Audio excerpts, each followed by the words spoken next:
Hi. Hello, everybody. I think we're live. I'm still trying to get used to this. Yeah, here we go. So, how are you? I hope that this finds you well when you watch this, if you don't join me now. I wanted this week to be about reframing, really, because this is a technique that I am using daily, especially good for times of uncertainty, anxious times, times when you are feeling perhaps a little fearful, perhaps you've got a lot of negative thoughts spiraling around. It helps us to reflect on those thoughts and to see them for what they really are. It also helps us to dive in a little bit deeper into the type of thinker that we are, or the reality, what's the reality in this thought process. It helps us to be that kind of detached observer. So we learn a little bit more about ourselves in this way when we are using this technique called cognitive reframing. And especially, obviously, as people that are in lockdown at the moment, having to be in a situation where we feel we haven't chosen this, we're backed into a corner, that can bring up a lot of emotive thoughts and feelings.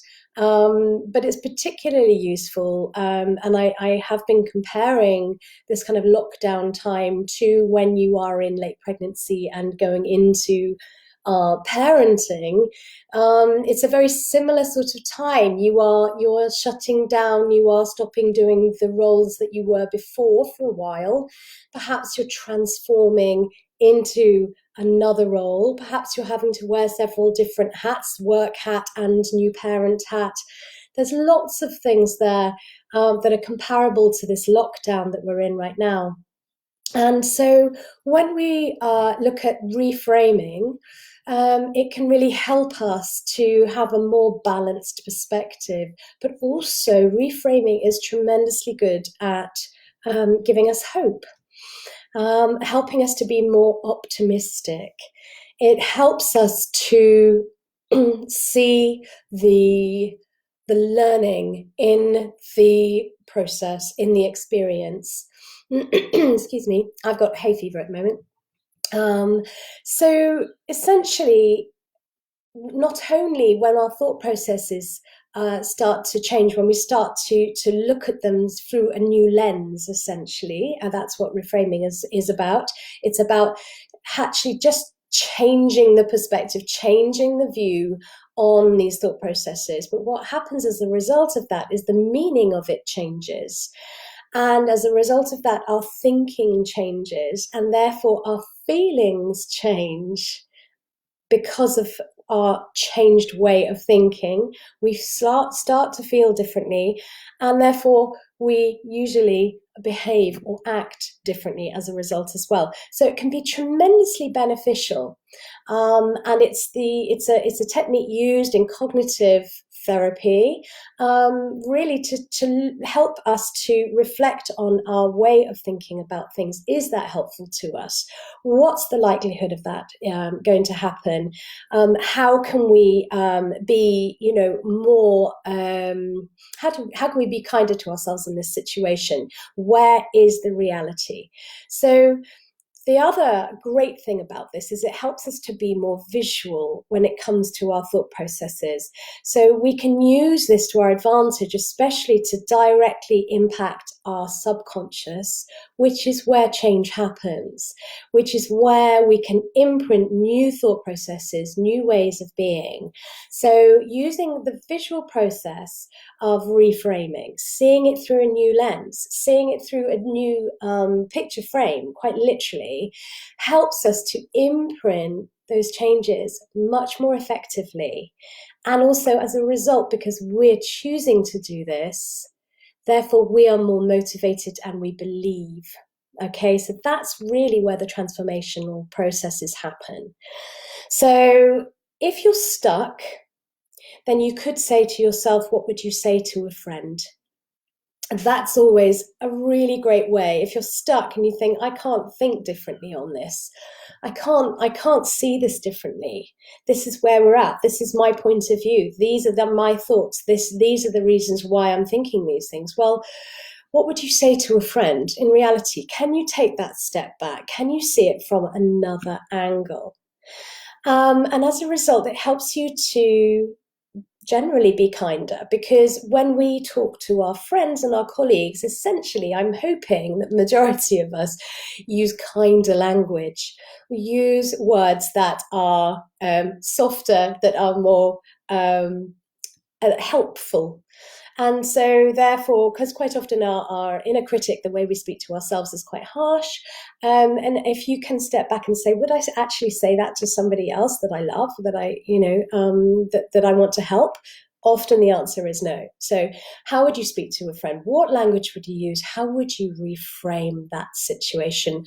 Where is the learning in this?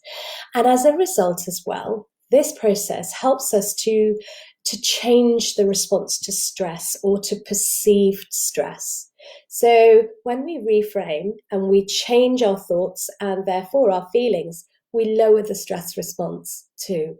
So tremendously beneficial. One of the things that we can do that will really help us is recognize our cognitive distortions. So are we thinking all or nothing? Okay. Is this you thinking all or nothing? It's got to be this or it's that. It's all or it's nothing. Is that the thoughts processes that you're going through? And if it is that, then can you possibly see some of the grey area in between? Is it an overgeneralization? Are you using language that says it is always, you are always, that kind of overgeneralization? Where's the truth in that? Where's the reality in that? Recognize that way of thinking. How helpful is that to you right now? Can you reframe that? Also, some of us think through a mental filter. We're conditioned to think a certain way. Perhaps we've learned a way of thinking cognitively via our parents, from when we were young, and it's imprinted, it's stuck, it's seeing things through what we call a mental filter. So it's not necessarily the truth, the real view. And also perhaps you're telling yourself something in order to convince yourself of something. Okay, that's something that often we do. So also, sometimes we're conditioned to just think the negative. We disqualify the positive. And that happens a lot with people who have very low self-esteem, low self-confidence. They don't believe that anything good will ever happen to them. Are you one of those people? Can you start to believe that something good might happen? Can you think more positively, more hopefully, give yourself a little bit more optimism there? How can you reframe that? Why would it never happen to you? Okay. Also, we think that the more we condition ourselves to think negatively and negative thoughts about situations or other people, the more likely our mind is to throw that up for us all the time. So we are continuously erring on the negative rather than the positive. So where is the positive in it? Because it really will be there somewhere. And I'm not saying being blinkered and just thinking positively all the time. We need to be realistic here. But if we're disqualifying the positive all the time, then we are not allowing ourselves necessarily to think really from seeing the broader picture. Okay, so perhaps you're thinking where you're jumping to conclusions. Perhaps your mind is in that constant sort of hypothetical second-guessing mode, whereby if somebody looks at you funny, you think they hate you. Or they probably have got something going on in their own minds that gives them that look. But of course, our mind says, they don't like us. And so therefore we go into a spiral of the whys and the wherefores. That's jumping to conclusions. And so if you can recognize that this is the way you're thinking, then it can help bring you out of that and say, well, actually, what's the reality in that? They looked at me funny. They could have been having a bad day. They might have resting bitch face anyway. It might have nothing to do with me. Most of the time it doesn't. And if they are looking at you funny, then, perhaps you could then have the confidence to go and sort of strike up a conversation, or ask them, roundabout what's going on for them, and sort of try and make a connection that way. And often we get the answers we need when we do that. Another cognitive distortion way of thinking is magnifying or minimizing. Okay, so are we kind of blowing it all out of perspective? Are we looking through the magnifying glass at this, and really focusing in on not seeing the reality in it? We're making it much bigger than it is. Or are we minimizing it? Are we just kind of go, trying to sort of shake it off? It's really kind of like, it's fine. It doesn't matter. Are we avoiding it? Are we making it smaller than perhaps it needs to be? Emotional reasoning is another one. So we're using our emotional experiences as evidence. Now, obviously, we know that a thought is just a thought, and that can result in us feeling things that perhaps aren't necessarily true. Obviously, our experience in those moments feels like it's very real, but are we using these emotive experiences as the evidence in the situation? If you can take a step back and recognize that that is what we're doing, and see if you can again take that sort of stoic, that helicopter view of things, what would you say to a friend, then that can be really useful as well. The next one is something that we all do a lot of the time, and especially when we're feeling threatened, especially when we feel like we are in a position whereby we are trapped, and lockdown is bringing this up for a lot of people, and that is should thinking. Should thinking. I should be doing this. I should be doing that. I should have done this. They should have done that. Okay? Catch yourself when you use the word should. Where is the kindness in it? Where is the reality in it? Now, obviously, I'm not saying that all should statements are bad at all, that they shouldn't exist. It shouldn't exist. No, of course. But it helps us to recognize that I should be doing this. It's like, really? Do you need to? Does it matter? How much does it matter? What if you waited? Yeah, if you're feeling especially overwhelmed by things, should you really be doing that at the moment? What else could you be doing? How can you reframe that? All right, where is this should coming from, and why are you using that in the language you're using with yourself or perhaps with others? So just helps you to question a little bit. Labeling, we all do this. We make judgments and we label all the time. And sometimes that is not necessarily accurate. And also, perhaps it's not very kind. So if you catch yourself using a lot of labels in what you're doing, what you're thinking about others, about the situations you're in, then see again if you can reframe that. Is that the truth? Is that the reality in this? How else could you see this? How could you reframe it? What would it look like through a new lens? See if you can do that. And finally, in terms of cognitive distortions, personalization. So self-blame or blame of others.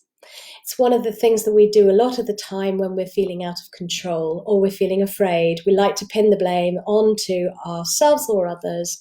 And if we can reframe that, often it doesn't look like it's our fault or their fault anymore. There's always so much more to the story.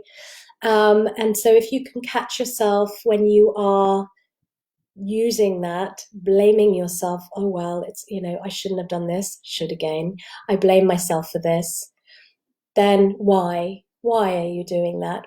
What's the reality in it?